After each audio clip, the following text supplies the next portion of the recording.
welcome to the 50th episode of the Lovebird Lane vidcast. We made it to 50. I am Julianne. Welcome if you are new here, and welcome back if you have been watching for a while.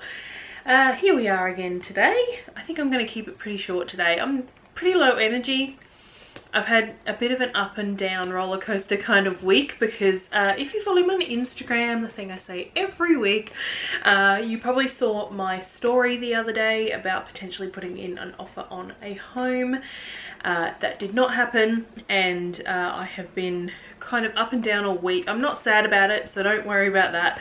I'm quite alright with it. I tend to have I tend to be the type of person who believes that everything will happen when it's supposed to happen, and yeah, the house that we were looking at, I also sort of now feel like, you know how when you walk into somewhere and you just feel at home there? I didn't really get that feeling. Like, it ticked a lot of boxes. It had a yard for the dog. It had a lovely spacious lounge room. Lots of storage, all that kind of thing. So it like ticked all the boxes. It had a bath, which is one of the most important things that I really want, because I really miss having a bath. I haven't had one for like nearly 2 years. Yeah, it had all of the things that we wanted, but somehow it just didn't feel like home. It didn't feel like our space. So I mean, that's not the reason that we didn't offer on the place, because obviously we could change it and make it feel more like us. It was more that we felt we were rushing a little bit. So we've taken a step back, and we're probably going to give it another couple of months and start again. So yeah, I'm fine with it. Simon's fine with it. We're all okay. So don't worry about us. We're not feeling sad or anything like that. And yeah, like I said, you know, now I feel like potentially it wasn't quite the right place for us, even though it did tick a lot of boxes. So, you know, it is what it is, and yeah, we'll see what happens in a couple of months when we feel like we're ready to start again. But yeah, because I've had that this week. I've been out a couple of days, and just the anxiety of, because obviously we've never purchased a home before, and just the anxiety of you know, going to see the house again with Simon, and potentially, you know, looking into the financing and things like that. So I've just been quite overwhelmed this week, and yeah, it's really kind of exhausted me, the fact that I've had so much anxiety this week. It's messing with my internal body. My body has quite how do I say this? It has a not very nice stress reaction. So yeah, I've been suffering with that this week as well. So I'm just a little bit spent by this time of the week, but we are here. It is the 50th episode, and I definitely wanted to hit that milestone and talk to you today, because I do have some things that I have finished, and well, yeah, well, I mean, they're finished. One of them's not very impressive, but I know at least one of you will be interested to hear the progress of that one. So I might as well get on with it and stop blathering around. I keep looking at all my plants here and feeling slightly overwhelmed. But anyway, I will start with what I have finished. Okay, so I have two things. I will talk about the most boring one first. If you recall, I was writing up a sponge pattern, and I mean, it's written, but I hadn't really gone through and double checked, and I haven't put it in its final document form and that kind of thing. But I have been I got some cotton from Bendigo Woolen Mills, and I have been making some sponges. So one is finished. I have another one that's in progress, but I didn't bother to bring that over, because that one's going to be used for photos for the pattern. And this one was really handy because it's actually pointed out a couple of things to me that I have changed in the pattern. So initially the pattern was written 2 extra stitches. I've reduced that down to make it more of like a Scotch-Brite size. I'll hold it up so you can kind of see. It's like a crocheted sponge. And so yeah, it's a bit more of a Scotch-Brite kind of size, because the one that I have one that I'm currently using that is the wider size, and I find it's a little bit too wide, especially for my storage caddy where I keep it. It sort of flops over the edge. So I've made it a little bit smaller, and I am adjusting, I'm testing on the current one that I'm working on to try and get, you can see that this, you know, that's flat, and the size of it actually rolls part of that textured part over to the end. So I want to try and avoid having this on the end and just having it like single crochets around. So yeah, I have this one, and I am working on another one, and hopefully I will have the pattern up for this fairly soon. It will be a very cheap pattern so that you can make your own sponges. I will also be adding some of these to the shop if you can't be bothered, so that is why I bought a bunch of cotton in different colours, so I can make up some sponges and some dishcloths to go in the shop. Just trying to, you know, have more sustainable kind of things, because that's something that I am quite into, is trying low waste and sustainable things. And I've been using these crocheted sponges for quite a while now, and yeah, they last a really long time, which is really surprising. They do tend to disintegrate or start disintegrating fairly quickly, but they do last a really long time. I think my last one, it was pretty well screwed by the end, but I think I used that for maybe 2 or 3 months. And yeah, and the good thing with cotton is it is biodegradable, so once you're done with these, you can just chuck them in your compost bin, or if you've got a caddy that the council will collect that you can put in your greens bin and things like that, you can just compost them in the end.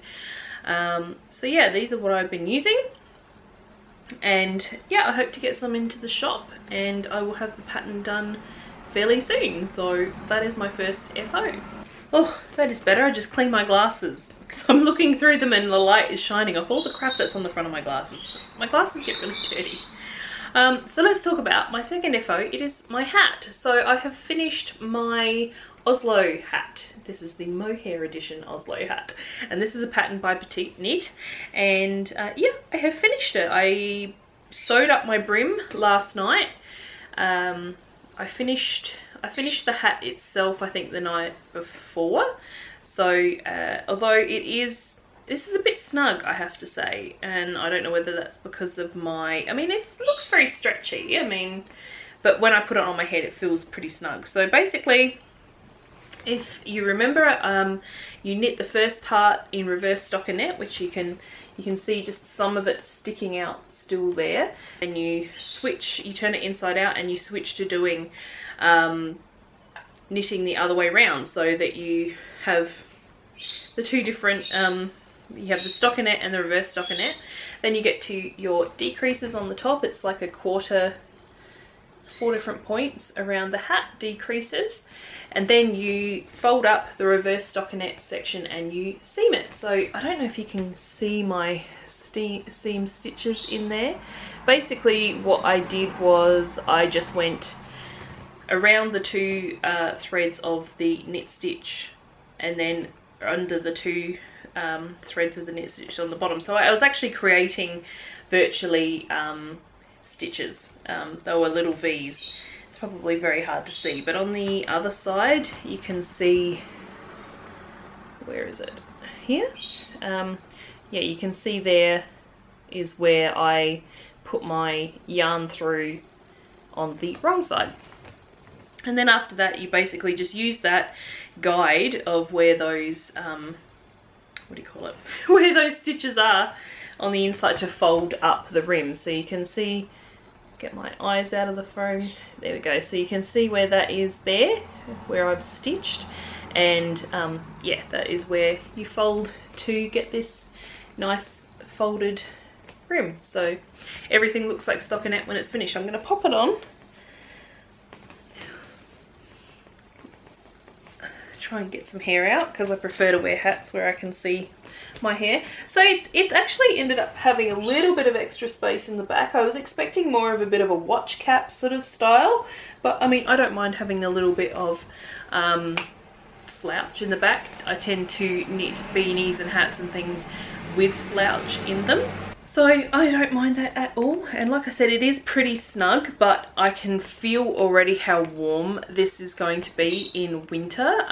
My ears get quite cold, plus I get earaches if I get too much cold wind going past my ears, especially when I go for a walk or get on my bike and things like that. So having this extra fabric over my ears is going to be super duper helpful for keeping my ears warm and pain free, hopefully come winter. So I'm really happy with how this turned out. Oh gosh, I sound so that was muffling the sound in my ears. My voice literally changed, like the way I sound to myself literally changed when I took this hat off.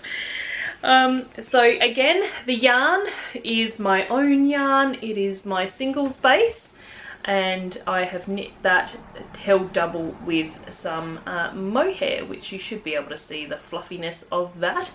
And the singles that I use is my Neptunia colorway, and the pink mohair is mildly mauve. So I'm really happy with how they played together. I think it looks really, really nice. I'm keen now to do a swatch or something else in the remainder of the Neptunia so I can see it without all the pink fuzzies. But yeah, I'm really happy with this pattern.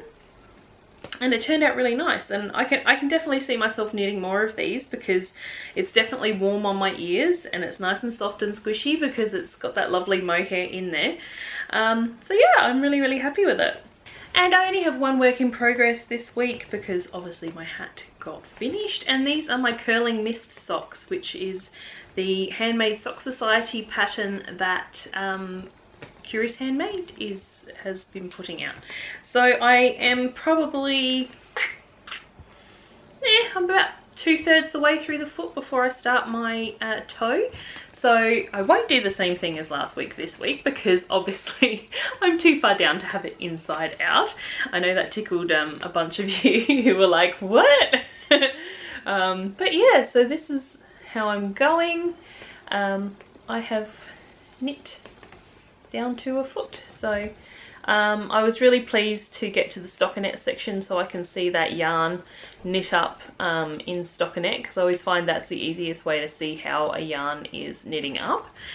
And I did the heel in the pattern, and it is a ribbed heel. So you just stop doing your twists and it's just plain ribbing. And then something really interesting that I really like, it's just little, but it's just a nice little touch. You probably can't even really see it. Just in here, when you pick up your stitches for your heel, the first round of the heel flap stitches, well, not the round, but just on the heel flap stitches, you do them through the back loop. And it just makes this like really cute little look to them, and I'm not sure what the logic is behind having those stitches twisted, but I do like the look of them. I think they look really cute. And yeah, so I have almost a sock. So the new pattern won't be out until next month, so I have plenty of time to finish this sock and work on the next. I spent a lot of time working on this the other day on public transport. I took the trains to go and meet Simon so that he could have a look at the house that we were looking at. So I got quite a bit of this done on the trains. So I think I probably was about there. So I reckon I probably did a good 2 inches or so when I was using the trains to get from here to where we were going. So yeah, it was pretty easy because now I'm at the point where it's just plain till the foot.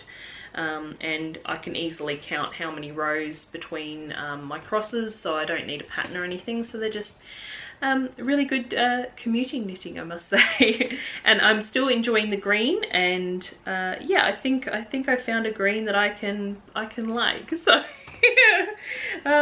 yeah, I definitely am still not a lime green or yellow green kind of person, but there's just enough blue in this, I think, to make it pleasing to my eye, shall we say. So yeah, I am really enjoying these still, and that, like I said, is my only work in progress.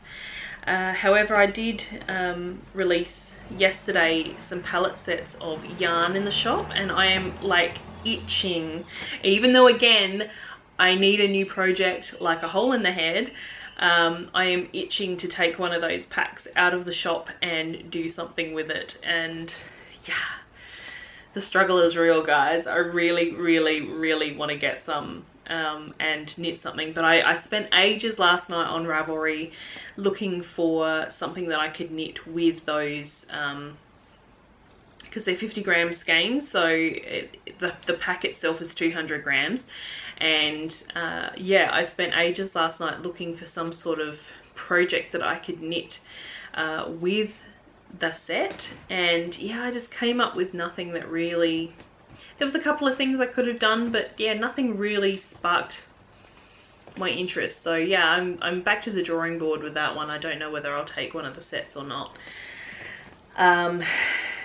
I'm considering maybe winging a design with it, but I again still haven't really had that spark of inspiration and know what I want to do. I feel like brioche could be really cool, but yeah, I don't know how I would do it at this point in time. So rush to the shop and buy them so I don't start another project. But yeah, that is probably it for today. That is all I've been working on, although I have been doing some spinning and I've done a little bit more weaving. The spinning, I could probably show you some photos over me talking. And yeah, just last night I just decided while I was cooking dinner that I really fancied having a spin. So I dug out some deep stash fiber, which is a little bit compacted, and I'm really sad about it because it's my Malabrigo Nube, which is actually one of my favorite fibers to spin, because when it's new it's lovely and fluffy and gorgeous, but it's been compacted because it's been in there pretty much since I started spinning, which I think was the end of 2015. So yeah, it's a little bit compacted, but I'm getting there, and it is going quite nicely. It's in blues, so it's not probably something I will be using, so I will pop that in the shop when it is finished. I'm just doing a simple 2-ply, and I have split my second part of the fiber into 4, so it's kind of a fractal, I guess. I don't know if that's called a fractal. I've always thought fractal was like a 3-ply at minimum, but I could be wrong. If you're a spinner and you know, please do let me know in the comments. But yeah, so basically I've split the whole braid in half, kept one half full, and then split the second half into 4. So I'm currently working on the 4 strips that I have split from that second half, and I'm tossing up whether I will split the whole half into 2 possibly, to try and break up the colours a little bit more. But yeah, we'll see what happens when I get to that point. But it's lovely to spin, and the colours are very soothing to look at, so yeah, I'm really enjoying that. I'm hoping that I will get some weaving finished this weekend and have a few more things to show you and put in the shop. I just realised I did not bring in my scarf that I have finished from last week. I can just see it here. I might actually grab it and give you a quick look of what the finished, completely finished scarf looks like. Alright, so this was the scarf from last week. So I have completely finished it now. I have given it a press, and so it's not quite as wrinkly anymore. I have given it a press and cut all of the ends off. I won't open it right out because it's all sort of folded and nice and neat. And then I just put some twisted fringe on it, which I think is so cute. Like I started out, because my fringe twister is only a fairly new acquisition. Like not new, but I didn't have it when I first started weaving, so my original scarves and things just had a basic cut fringe on them, whereas now I have my fringe twister and I really enjoy it. They're really cute. I just love the cute little tassels. So yeah, this turned out alright, and once it was pressed the edges did look a little bit better, because I felt like my edges weren't great on this one. Because all of the colour changes and things like that, it kind of, you know, mucked with the edges a little bit, but yeah, I'm really pleased with it. Nikki told me last week, hi Nikki, that the colours really suit me and I should keep it, but I just don't tend to wear scarves, to be honest, and yeah, I'd much rather have this go somewhere that somebody else will enjoy it and wear it. So yeah, that will be going in the shop at some point. I'm hoping to have a bunch of scarves to go in together at once, possibly a little bit closer to winter times when we actually need them in in Australia. Although yesterday was like bloody hot. I think it got to 38 here yesterday, and today is only supposed to be 23, but right at the moment it feels quite cool. So although I have a sleeveless top on, it is actually quite cool. My feet are quite cold. I'm actually considering putting some socks on to try and keep my feet warm. But yeah, that is all I had to talk about today. So I hope you enjoyed. Thank you so much for joining me for my 50th vidcast episode under the name of Lovebird Lane. And yeah, please do remember to help me out by giving me a thumbs up or even a thumbs down if you really don't like it, and a comment, and make sure that you are subscribed. These are all free ways that you can help me to help improve my channel, get the YouTube algorithm to acknowledge that I exist, and yeah, please remember to tell your friends as well if you do enjoy. So thank you for that, and if you want to help even more, you can join my Patreon for only $2 US per month, and the link to that is in the description. You'll get lots of bonus little things along the way. I need to pick up my game a little bit on that. I've had a few bonus videos, but I need to get some extra photos and posts and things in there. But yeah, thank you so much for joining me today, and I hope you enjoyed, and I hope you all have a wonderful weekend, and thank you so much for watching. Well, I suppose those of you who aren't on my Patreon won't get this by the weekend, but I hope you have a wonderful week. So until the next time, happy knitting, happy crafting, happy spinning and weaving, as I am doing a lot of lately as well, and I will catch you in the next one. Bye!